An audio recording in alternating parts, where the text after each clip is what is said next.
అల్లాపూర్లో పోలీసులు cordon search నిర్వహించారు. సరైన పత్రాలు లేని 27 బైక్లు, ఒక ఆటోతో పాటు అక్రమంగా నిల్వ ఉంచిన మద్యం బాటిళ్లను స్వాధీనం చేసుకున్నారు. కాలనీలోని 512 ఇండ్లను తనిఖీ చేశామని పోలీసులు తెలిపారు. పలువురు రౌడీ షీటర్లతో పాటు అనుమానితులను అదుపులోకి తీసుకున్నామన్నారు. అనుమానిత కొత్త వ్యక్తుల కదలికలపై స్థానిక ప్రజలు నిఘా ఉంచాలని సూచించారు. మనకు తెలియకుండానే చుట్టుపక్కల నేరస్తుల నివాసం ఉండి సంచారం చేసే అవకాశం ఉందని వివరించారు. కార్డన్ సెర్చ్ ఆపరేషన్స్ ఎక్కడైతే మనకు ప్రాబ్లమాటిక్గా ఉంటుందో, ఎక్కడైతే ప్రొయాక్టివ్ పోలీసింగ్ అవసరం ఉంటుందో అలాంటి ప్లేసెస్ చూస్ చేసుకొని అండ్ పబ్లిక్ రిక్వెస్ట్ మీద కూడా తర్వాత పోలీస్ ప్రొయాక్టివ్నెస్ ఈ రెండింటినీ కన్సిడర్ చేసుకుంటూ ఈ కార్డన్ సెర్చ్ అండ్ ఆపరేషన్స్ చేయడం జరుగుతుంది. సో దీంతో పాటు కూడా రీసెంట్గా మేము నాకాబందీ కూడా కండక్ట్ చేయడం జరిగింది. ఇవన్నీ కూడా ప్రివెంటివ్ పోలీసింగ్లో is a part of preventive policing.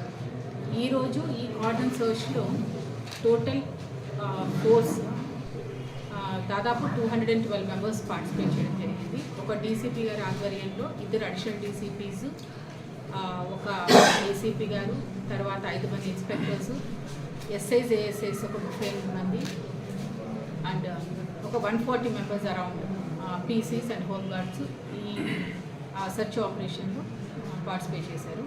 Total ఈ జేఎన్ఎన్ ఆర్యుఎం ఈ కాలనీ మల్లాపూర్లో ఒక 32 బ్లాక్స్ ఉన్నాయి and each block has 16 flats. So total 512 ఫ్లాట్స్ని చెక్ చేయడం జరిగింది. Total 8 parties. ఇవన్నీ కూడా ఇన్స్పెక్టర్ ఆధ్వర్యంలో ఎస్ఐస్ టీమ్స్ అయ్యి ఇవన్నీ కూడా చెక్ చేయడం జరిగింది.